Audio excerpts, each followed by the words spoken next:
So the fundamental problem that we're dealing with is that it's what I call that in one of the prior videos, that we're operating in a system of thinking that is actually based on dissociation, and where we tend to take apart the whole in two sides, and then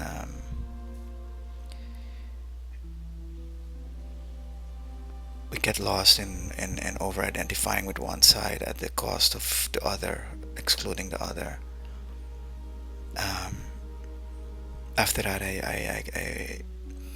my last video was about my technique, and in which I explained that in terms of feelings, and that is that we have a fundamental misconception about feelings, and that is that we would say that happiness is a feeling or sadness,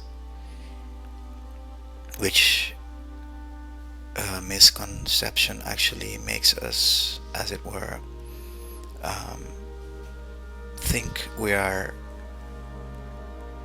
feeling the feeling when we feel, for instance, happiness or sadness. But that, what I said is that these are half of the whole feeling, and that because we tend to think that these are feelings and whole feelings, we get stuck in these poles, as it were, either in depression or in anger. Or but I explained that actually the whole feeling is always the pair, meaning that there's this, so the opposite of depression is, let's say, being happy, and actually so feeling like depressed is actually a signal of a symptom of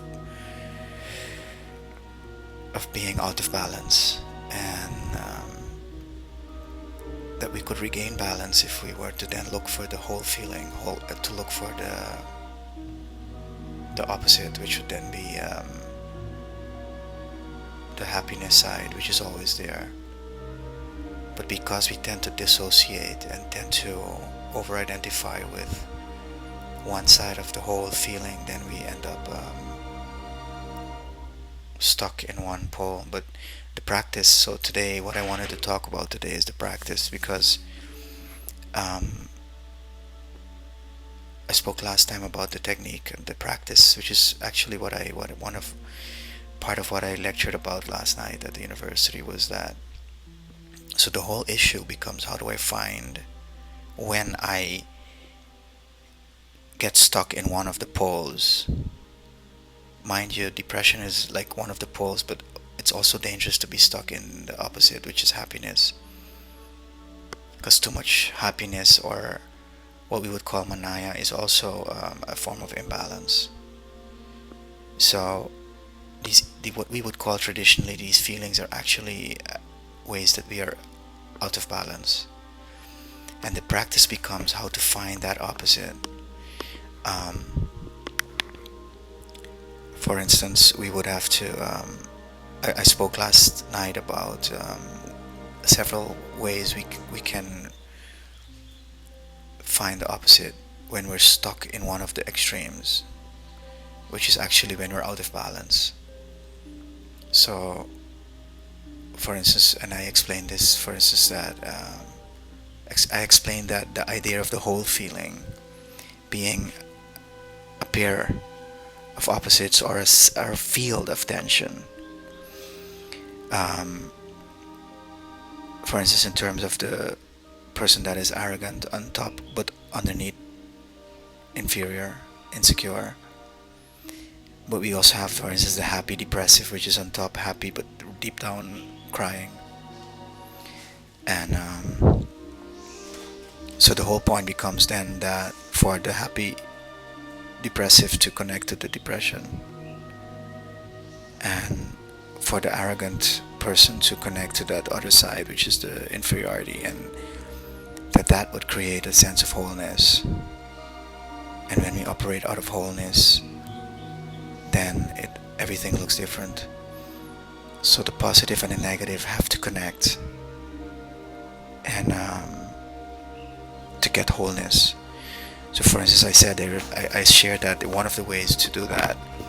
The last time I spoke about the perception way, which is actually one of the ways, in the sense that what we see outside of us is always colored by the state we are in. So if we're like very happy, we will tend to deflate what we are looking at, or when we're feeling depressed and inferior, we would tend to experience the surrounding as overwhelming. And I explained that just to be aware of that in real time, in the moment, puts us into a state of meditation or a state of wholeness, because it's like saying that at the moment that I am looking at something, that I am aware that the way I am experiencing it is a creation or the resonance of the state I am in. Um, and when we do that, this is what I wanted to say also today, is that when we do that, in that moment, we are in a state of, as it were, in the gap, or in the center between the opposites, um, and you can do that all the time. You can keep constantly checking yourself, whether in term in the sense that you are constantly telling yourself, asking yourself, how am I coloring in the world right now? How is the way that I am perceiving the world right now, color a product of the state I am in? And if I am like getting very anxious, then it's not the surrounding really that merits that, but it's the state that I am in that is coloring it in like that. You see, and then we realize that what we are perceiving is actually not, as it were, real as such, but it's a product of the state I am in. You see, and that's a hell of a concept, because mostly we get stuck in terms of some way or the other, that we perceive obstacles or blocks or things that are against us. But here we realize that it's not. It's our the way we're coloring it in, and so we can keep moving. We can keep believing and keep moving on. And when we're in so when we're in when we operate out of wholeness, meaning when we operate from out of where these opposite feelings, half of the whole feeling, are aligned or in connection with each other, where, for instance, where the arrogant person is aware that they are deep down insecure. When those poles collide, then we move to this photonic level, or the level of the light, and out of that wholeness, we move on, we flow. And then we need, so the whole thing is, after we deal with shadow, and after we can sustain this practice, the idea is to be as much as possible in wholeness, which is where the journey our journey moves on to higher levels. But there are other ways of doing this. For instance, I shared the way that we can. There's always that emotion, that is that side of the whole feeling. When we move too much towards one side, meaning when we're imbalanced. So, for instance, if I'm depressed, it's that other side will tend to talk to me. And for instance, in a little voice, I call it the little devil and the little angel on each side of the shoulder. And then there was this girl last night that she started to cry in the class, because she shared that once she was feeling really ugly and overweight, and she went to look in the mirror, and there was a side of her that told her that she was beautiful, and that she was okay. You see, that's the whole feeling, because there's both. There's always both, and we have to find that the side that is being excluded when we get stuck in one of the poles. And then I shared, I explained that beauty is not perfection. Beauty is the union of uh, both sides, meaning of ugliness and perfection.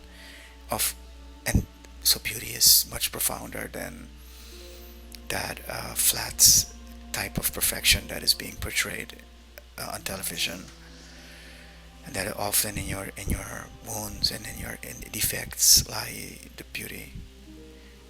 Um, I will continue in the following video regarding other uh, ways to practice the connect the uniting of the opposites.